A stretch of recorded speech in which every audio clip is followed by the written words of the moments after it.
Nous allons parler aujourd'hui d'un sujet qui est resté longtemps tabou, ou qui est encore un tabou. Il s'agit d'un dossier où il y a eu plusieurs centaines de morts. Ce sujet concerne les crashs des avions militaires dans notre pays. En Algérie, malheureusement, une série noire de crashs militaires frappe le pays, de crashs d'avions militaires frappe le pays depuis pratiquement 2011-2010. Il y a eu plus de entre 370 et 400 morts. Ce mois-ci, il y a récemment eu un autre crash. L'Algérie a été ébranlée par un drame. Il s'agit d'un avion de transport militaire léger de type Beechcraft 1900 qui s'est écrasé juste après son décollage de la base aérienne de Boufarik. Le bilan qui a été déploré, 4 morts. Au départ, c'était 2 morts. Ensuite, le bilan s'était alourdi après le décès de 2 membres d'équipage à l'hôpital militaire de Ain Nadja. Une enquête avait été ouverte, qui avait été demandée par le chef d'état-major, le général d'armée Saïd Chengreh. Ce qui nous amène à faire un constat. Il y a un problème avec les équipements russes. Ça fait 14 ans que les crashs d'avions militaires ne s'arrêtent pas. L'armée algérienne souffre d'une flotte vieillissante et de sa dépendance à l'égard de l'équipement russe. L'entretien ces dernières années est de plus en plus compliqué de ces appareils russes. D'abord, il y a un manque de pièces de rechange. Les avions russes vieillissent mal. Ils deviennent obsolètes et sont archaïques. Nous allons parler aujourd'hui d'un sujet qui est resté longtemps tabou, ou qui est encore un tabou. Et pourtant, il s'agit d'un dossier où il y a eu plusieurs centaines de morts. Des centaines de familles qui ont été en deuil et qui demeurent plongées dans un deuil insupportable parce qu'on ne leur a jamais dit la vérité. D'ailleurs, ces familles ont perdu des proches dans des circonstances indéterminées. Ce sujet concerne les crashs des avions militaires dans notre pays. En Algérie, malheureusement, une série noire de crashs militaires frappe le pays, de crashs d'avions militaires frappe le pays depuis pratiquement 2011-2010. En 10 ans, nous avons fait le compte. En 10 ans, je dis bien nous avons fait les comptes, il y a eu plus de entre 370 et 400 morts. C'est quand même énorme. Effectivement, l'Algérie enregistre un nombre d'accidents d'avions militaires avec plus d'une quinzaine d'accidents ou de crashs officiellement reconnus au cours de ces 10 dernières années. Ces crashs sont souvent liés à une combinaison de facteurs techniques, opérationnels et géopolitiques. Il n'en demeure pas moins que les autorités militaires, que ce soit le haut commandement de l'armée nationale et populaire ou le ministère de la Défense nationale, n'ont jamais rendu public les conclusions d'une quelconque enquête qui aurait pu apporter des réponses précises à des questions qui ont été longtemps posées par l'opinion publique, à savoir pourquoi il y a autant de morts et pourquoi il y a autant de crashs militaires dans notre pays. Ce mois-ci, il y a récemment eu un autre crash. C'était le 5 mars 2026. L'Algérie a été ébranlée par un drame. Il s'agit d'un avion de transport militaire léger de type Beechcraft 1900 qui s'est écrasé juste après son décollage de la base aérienne de Boufarik. Le bilan qui a été déploré et qui a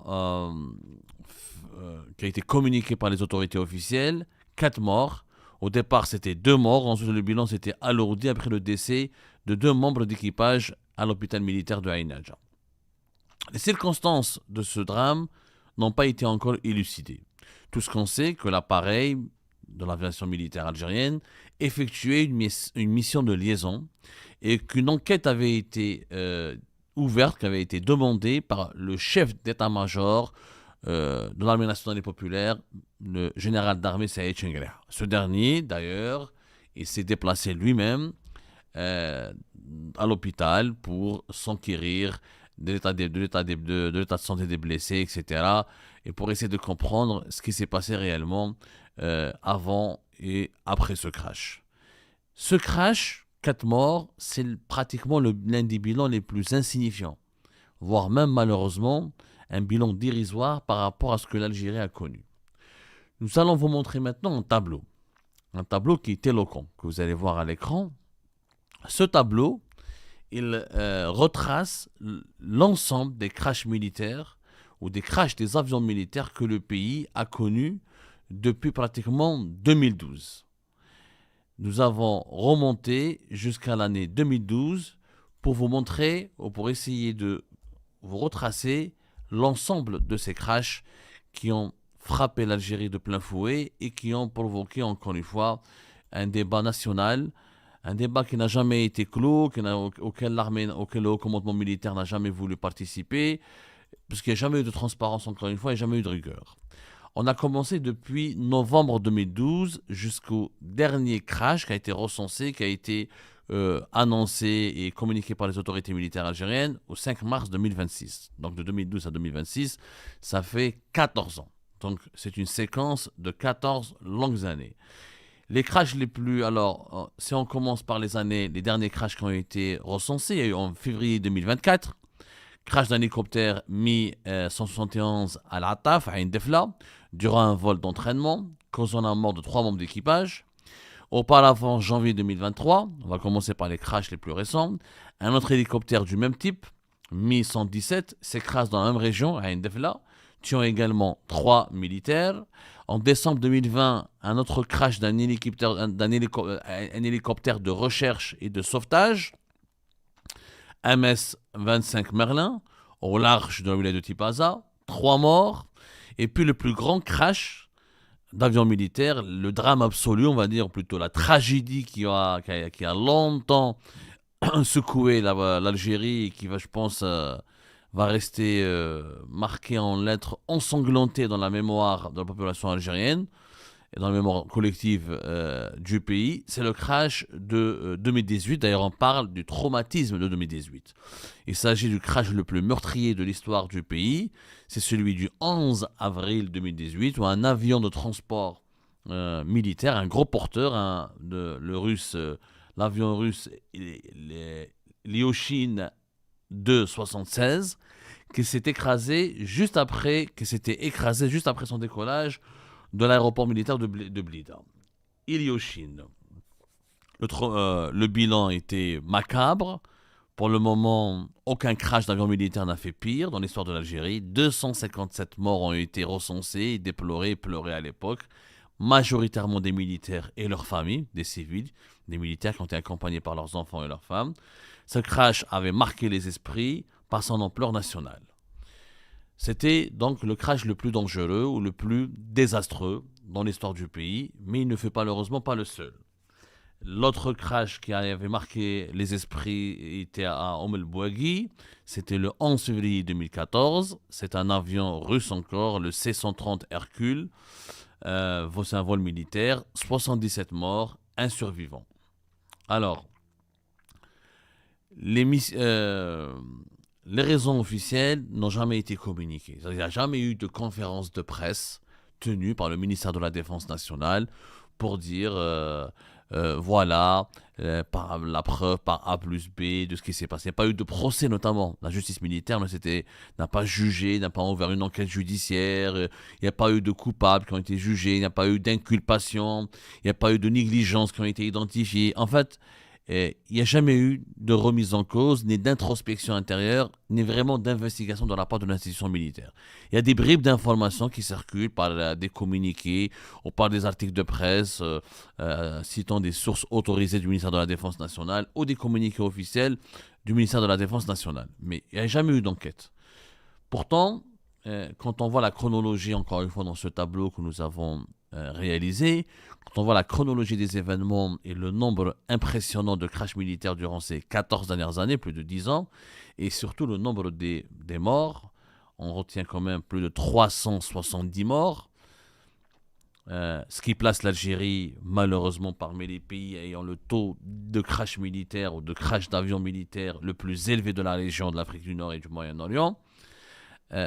Des constats et quelques points s'imposent. D'abord, premier constat, la base militaire de Boufarik, elle apparaît comme un point névralgique et critique pour les avions de transport militaire.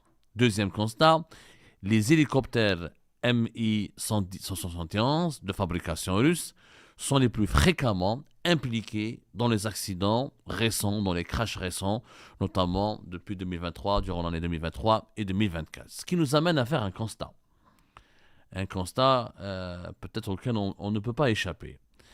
Il y a un problème avec les équipements russes. Il y a un vrai problème avec les équipements russes. On ne peut pas le nier. Beaucoup d'experts, beaucoup de sources en tout cas. Malheureusement, personne ne parle de façon publique ou en dévoilant son identité sur ce sujet-là. Très peu d'experts, très peu d'anciens militaires, très peu de militaires en fonction. Mais ça, on peut le comprendre parce qu'ils ont la contrainte du devoir de réserve. Mais très peu d'anciens militaires, ni des experts de la sécurité aérienne ou de la sécurité aéronautique ou les spécialistes des avions militaires ou des questions de défense et de la sécurité nationale n'osent parler ou de prendre des positions sur ce sujet qui est très délicat. Très très délicat. Le sujet que nous abordons aujourd'hui est vraiment délicat. Pourquoi ? Parce que personne ne veut effaroucher ou blesser ou heurter la sensibilité de l'institution militaire en Algérie. Et personne ne veut pointer du doigt des hauts responsables de l'armée et de l'institution militaire, et personne ne veut mettre en cause l'armée. Et pourtant, une mise en cause, elle est aujourd'hui urgente et nécessaire. Et tant que ce travail de mise en cause de l'institution militaire et de ses hauts responsables en matière d'achat d'avions militaires, notamment des équipements russes, et en matière de contrôle des avions et des appareils utilisés pour le transport militaire, si on ne fait pas ce travail de mise en cause, on se dirige malheureusement vers d'autres tragédies, vers d'autres drames. Ça fait 14 ans que ça dure, ça fait 14 ans que les crashs d'avions militaires ne s'arrêtent pas. À un moment donné, c'est des vies humaines qui sont décimées, c'est des familles qui sont brisées, endeuillées, c'est tout un pays qui pleure ses enfants. Donc, ce sujet, à un moment donné, il faut absolument en parler. Ce tabou qui dure depuis des décennies, il faut le briser. En Algérie, c'est pratiquement haram de parler de l'armée, de la pointer du doigt, de lui exiger des comptes et de lui exiger des bilans et de la soumettre à des enquêtes. Nous avons fait quand même 3 ou 4 constats. Premier constat, qui nous a été d'ailleurs confirmé par plusieurs sources militaires concordantes. L'armée algérienne souffre d'une flotte vieillissante et de sa dépendance à l'égard de l'équipement russe. Une grande partie de la flotte aérienne militaire algérienne est composée d'appareils d'origine soviétique ou russe, comme les Ilyushin Su-76 ou les Sukhoi Su-24 ou Su-30, qui sont considérés par les experts des questions militaires et de l'aviation militaire comme étant des équipements et du matériel obsolètes. L'entretien ces dernières années est de plus en plus compliqué de ces appareils russes. D'abord, il y a un manque de pièces de rechange, exacerbé par les effets de la guerre en Ukraine, où les unités industrielles où les complexes de l'industrie militaire russe sont saturés, sont exclusivement dédiés pour la fabrication des armes afin de répondre aux besoins des opérations militaires de l'armée russe en Ukraine.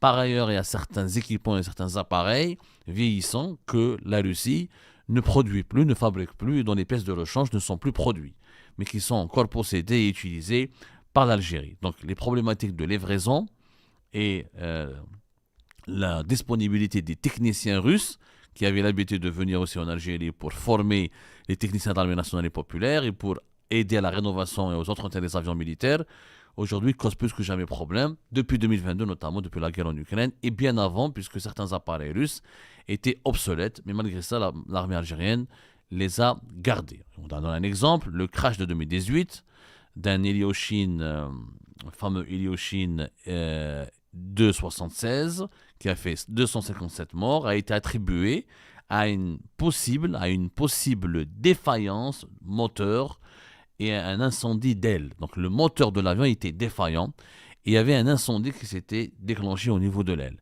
Ce sont des informations qui n'ont jamais été officiellement reconnues, en tout cas officieusement annoncées, mais jamais officiellement reconnues. Il n'y a jamais eu d'enquête précise pour nous dire pourquoi il y a eu une défaillance de moteur. En réalité, les avions russes vieillissent mal, ils deviennent obsolètes, ils sont archaïques. Et l'Algérie, qui est dépendante à 80, voire 90% au niveau de son aviation militaire des équipements militaires russes, elle est déjà dépendante à hauteur de plus de 70% pratiquement dans l'ensemble de ses compartiments et de ses unités d'armement. Mais l'aviation militaire russe cause problème. Les avions russes ne sont pas de bonne qualité. Sauf qu'en Algérie, on ne veut pas le dire, parce que si on le dit, l'Algérie devra peut-être se remettre en cause et nous expliquer pourquoi elle continue à acheter des avions russes s'ils sont de très mauvaise qualité. Des sources militaires nous disent que les autres pays développés ou les grandes puissances ne veulent pas vendre des armes en Algérie.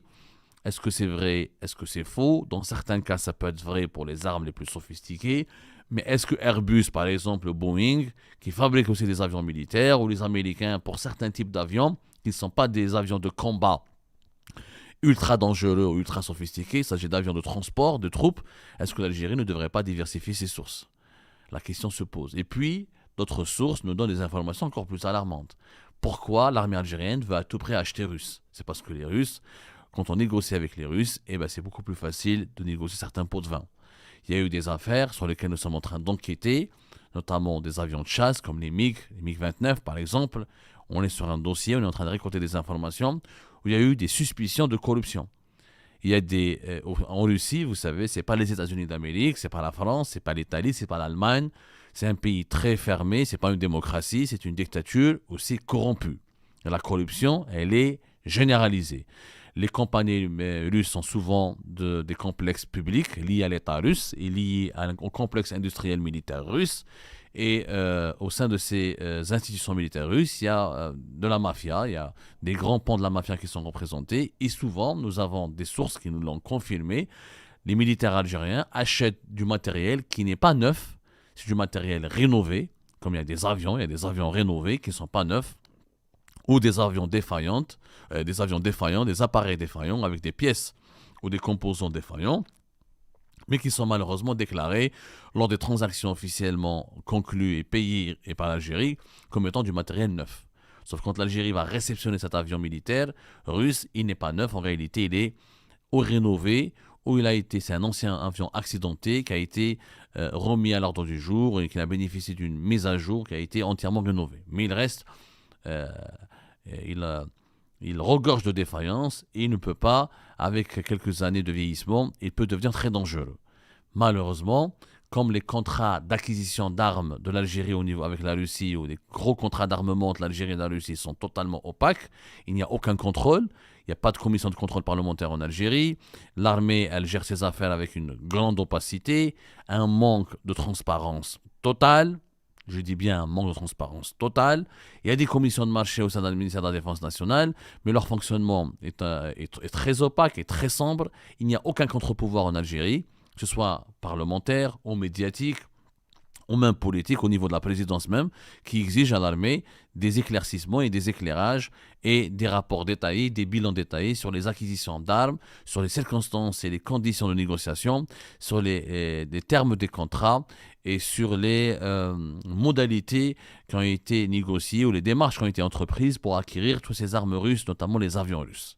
Donc cette opacité laisse la place facilement, offre plutôt un boulevard royal aux corrupteurs et aux corrompus qui peuvent négocier avec certains notables de la mafia russe qui sont très liés au cercle militaire et sécuritaire en Russie. Les Russes veulent se débarrasser de leur matériel archaïque et vieillissant. Donc l'Algérie, c'est un pays ultra dépendant de l'industrie militaire russe, c'est une dictature aussi, c'est un pays fermé, où la corruption règne malheureusement à très grande échelle, et donc souvent les militaires algériens rachètent du matériel défaillant, archaïque, vieillissant, qui est déclaré sur le papier comme étant du matériel neuf. Et cette dépendance vis-à-vis, encore une fois, de la Russie, elle empêche la concurrence, puisque les fournisseurs russes ne sont pas confrontés à des fournisseurs d'autres pays fabricants, comme les pays européens, comme les États-Unis d'Amérique, comme les pays asiatiques, etc.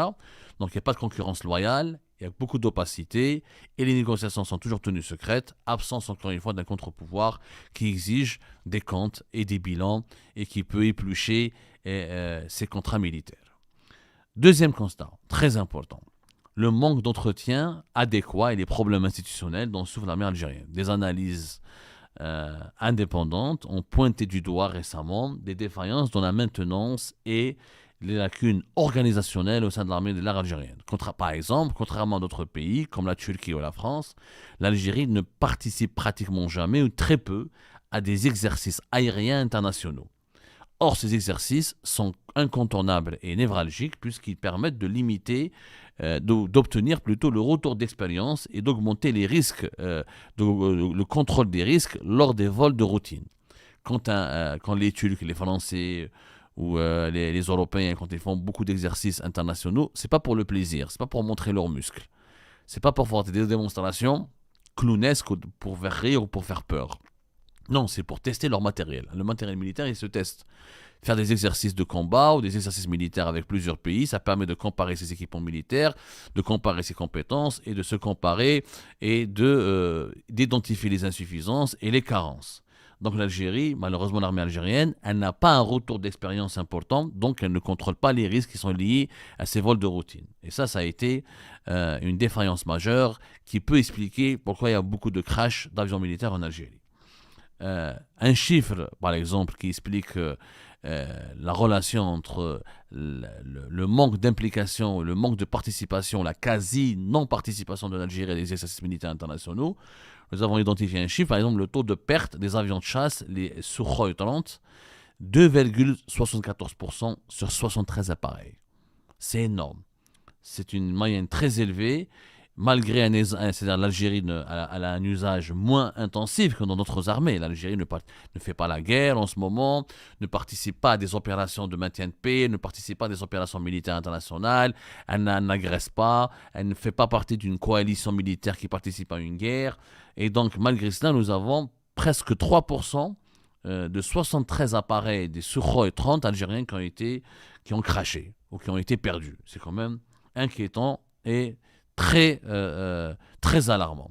L'autre constat et la cause qui peut expliquer aussi le problème des crashs militaires en Algérie, c'est l'immensité du territoire algérien et les conditions météorologiques ainsi que les facteurs humains. Par exemple, le crash d'un Hercule 130 en 2014 qui a fait 77 morts a été causé par des mauvaises conditions météorologiques telles que les tempêtes ou une visibilité réduite. Les avions militaires en Algérie sont beaucoup utilisés pour relier les régions du nord aux régions du sud, dans les wilayas du sud du pays, Tindouf, Tchanet, Tamanrasset, etc. Ce sont des régions où il y a beaucoup de tempêtes de sable, où il y a des conditions climatiques très difficiles.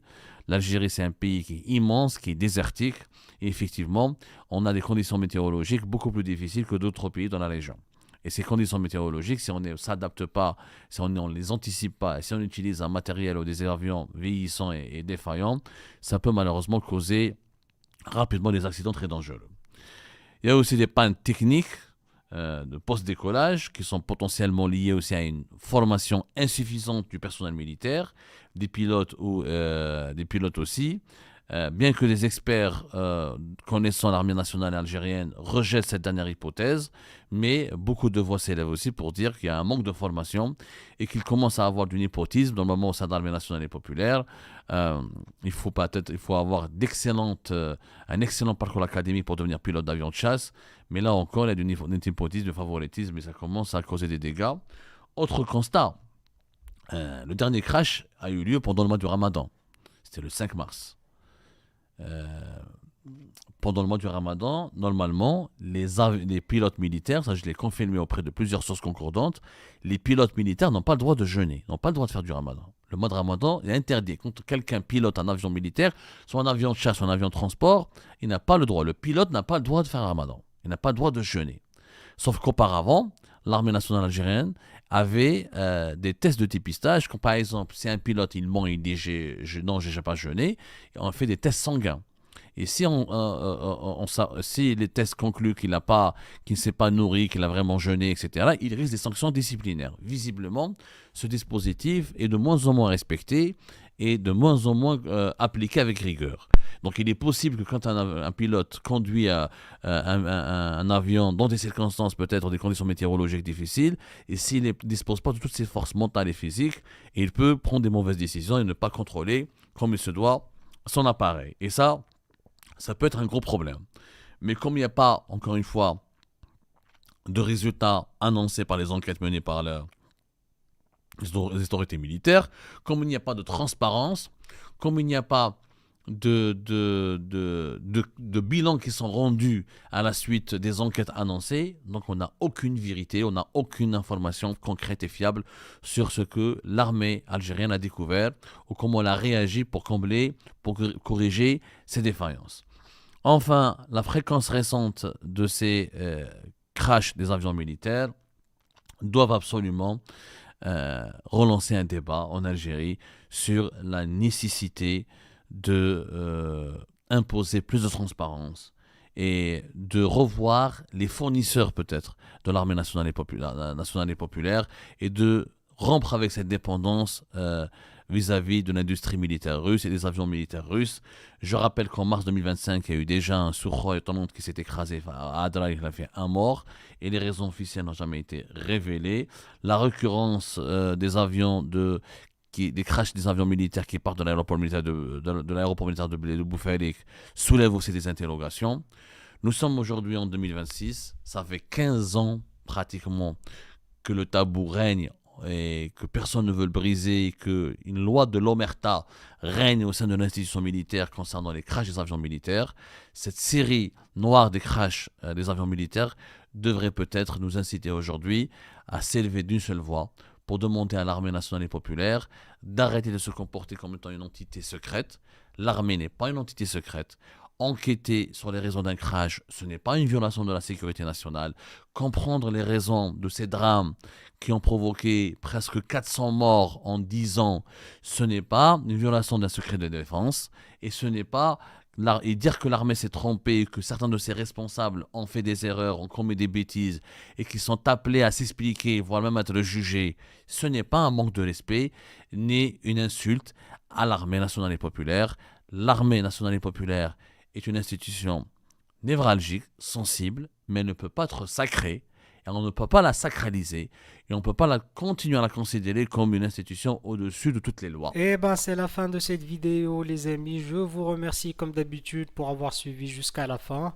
N'oubliez pas de nous laisser vos commentaires et vos réactions sur la vidéo et de vous abonner à la chaîne si vous n'êtes pas encore abonné. Et merci aussi pour vos commentaires et vos discussions très animées dans la section des commentaires. Donc, vous n'oubliez jamais de décortiquer bien un sujet sur tous les points qui ont été abordés dans la vidéo et ça fait vraiment plaisir moi-même je ne fais pas de commentaires, je m'appuie sur vous pour que vous puissiez bien expliquer les choses et en faire des discussions civilisées et dans tout le respect possible. Donc voilà, merci beaucoup et à la prochaine dans une nouvelle vidéo. Au revoir.